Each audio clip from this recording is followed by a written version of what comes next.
Yo, what's up, tnjugo, and we're back on more JJK, bro. It's been a little bit. It's been a little bit. And when I mean a little bit, I mean a little bit in the terms of me saying my fucking name on this channel. It's been a long ass time since the motherfucking name. But I just want to hop straight into it and talk about JJK. You already know how we have a good time with JJK on this channel. But I just wanted to go over in my opinion, the super two important things when it came to episode 10 and 11.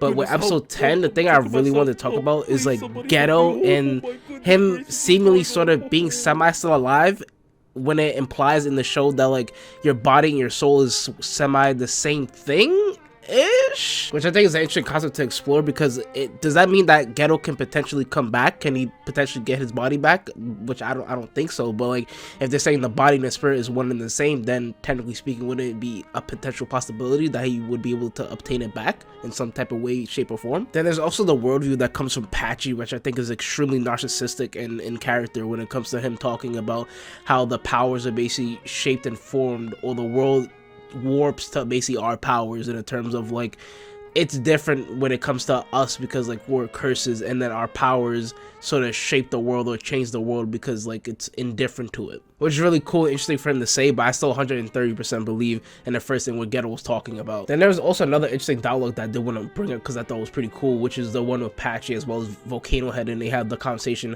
about what curses are, where Volcano Head has the opinion of like curses basically go out of their way and they don't have any falsehoods, they don't have anything that holds them back, they can do what they want when they want because they are curses, right? And then Patchy has the philosophical ideals of we just follow our desires and what we truly want in the world, sort of indicating that humans ourselves don't necessarily do that. And he's not necessarily wrong, but there's also reasons why people don't do that, maybe because they self-doubt, maybe because they can't pay bills on time, maybe because whatever the case may be. But he's saying that curses themselves don't have that issue, they can do what they like and what they please. Sort of feeling reminiscent of like asking the question like, what are we, like who are we, like what am I, or what is my purpose in this world? Also, Patchy does not want to fucking win so goddamn badly. Like, he does not want to win. I mean that in the terms of like he wants to kill Itadori, and I'm like, my brother, if you don't like just take the W, like you guys are already on, as they said, equal standings with the sorcerers themselves.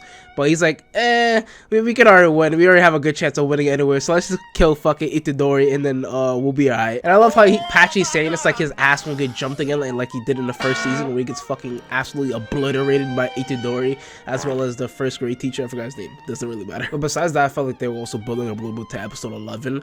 And this is where I really want to talk about how batshit insane shit gets, especially with Takuma, right?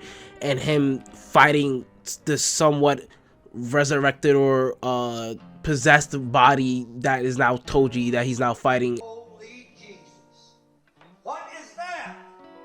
What the fuck is that? The complete stomping that he literally does to specifically Takuma, and I'm like, I'm hoping that one, he's not dead, and two, like the last two dragons or power ups that he does have does end up saving him, or maybe it ends up like doing something to Toji, because we've already seen what Toji can do.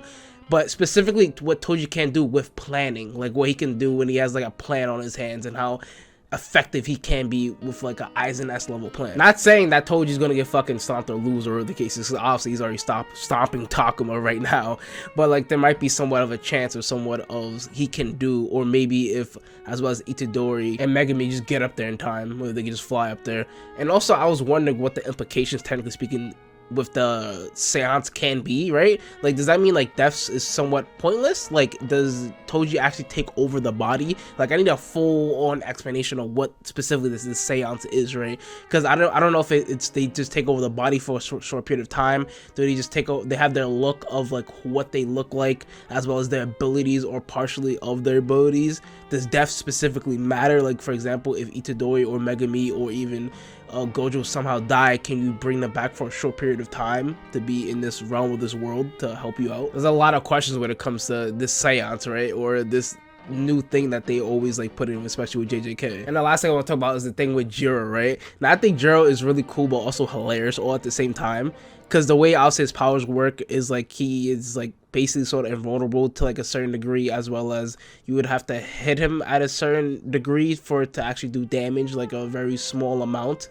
and then you can't overdo it, or like it literally just won't work. Like he'll just be invulnerable to that degree. Like however much harder you hit him, is how much is not gonna basically do, right? And it's super funny. The reason why it's funny is because it reminds you of like a fighting game, right? Where you have a delay or like it's lagging or some shit, and then you hit the person, and then it happens like the life bar goes down, or the cases. Or there's just a fighting game move that has like a super big ass startup, and then once it hits you, like it instantly fucking KOs you, kills you, or just does a million kajillion damage. And that's what they sort of do with Itadori and Megumi when they face off against Jiro. And I think that's a super cool part and a super cool fight when it comes to them figuring it out. Or realistically Megumi, because he's the brains of the operation. Now I'm just hoping they save Takuma, but other than that, I had a super good time with the last 2 episodes. I'm just really hoping, and I'm really waiting to what's going to happen in the next episodes, and also see if he also talks to Megumi, like Toji and Megumi have like any type of small conversation, or if that even is him at all in general. But other than that, thank you guys for watching. Like, comment, subscribe, and I'll see you guys in the next one. Peace.